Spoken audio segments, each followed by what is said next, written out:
Ben Heather from Kingdom MMA here at Phoenix Fight Nights 27, and I'm joined now by Nathaniel Wood, who's just picked up a controlling victory over Thiago Aguiar.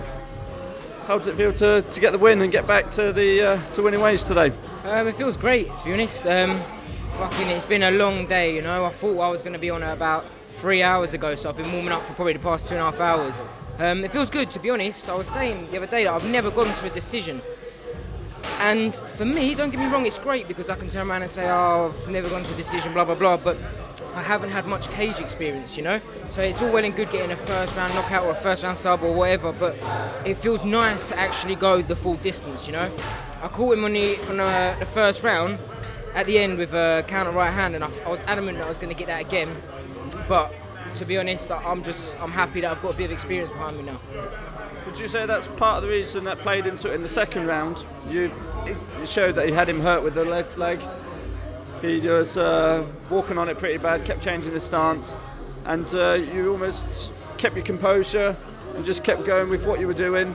Is that a ploy that you had? You wanted to get the extra time and you get the minutes under your belt as such? No, to be honest, the low kick's one of my favourite moves. But he started changing stance, it made it hard for me, and I've damaged both of my feet now. And like I said, I was adamant that I was going to get that right hand, so I kept playing that and waiting for that. And then he was on the back foot a lot of the time, so every time I went for it, he moved back, and he kept changing stance, and I couldn't get that leg kick to work. But I knew that I hurt him, so you know, when you start to show pain, then it's going to make me fight better, you know. And going into the third round, you dropped him at the end of the first. He's hurt his legs in there at the second. What was the game plan going in? Was it to try and finish him or not get carried away and get caught? What was this, the third round? Yeah. Yeah, like to be honest, like I said, I thought I'd get that right hand, but he just wasn't there. But the last couple minutes, when I heard my cornerman say last 2 minutes, I kind of played it a bit safe, you know.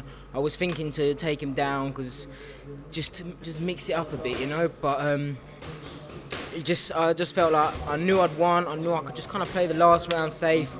I thought if he come to me, then I would have worked for a few other things. But he was on the back foot the whole time, so it kind of made me, you know, I couldn't work as much. Couldn't find my shots off properly. And were you surprised that he didn't go for many takedowns at all? I think there was 2 in the first, and you jumped straight to the side, sprawled out the way, and I think there was 1 in the second. But yeah, I think once he'd hurt the legs, that took that out of this game. Was that something that you were planning coming in? To be honest, I think he went for a couple. He went for a couple takedowns and I stuffed him. So I think that it disheartened him. You know, I think he realised that he wasn't going to take me down, and he started changing stance. So because he'd gone in his back foot, he's not in his normal stance to shoot for a takedown. So I think that's where he went wrong, kind of thing. And that's as I said, it's a great performance today. It's good to see you back in the win column. So hopefully we'll catch you again in the future. Yeah, definitely. Okay. November the 14th, Bama, Brian Crichton.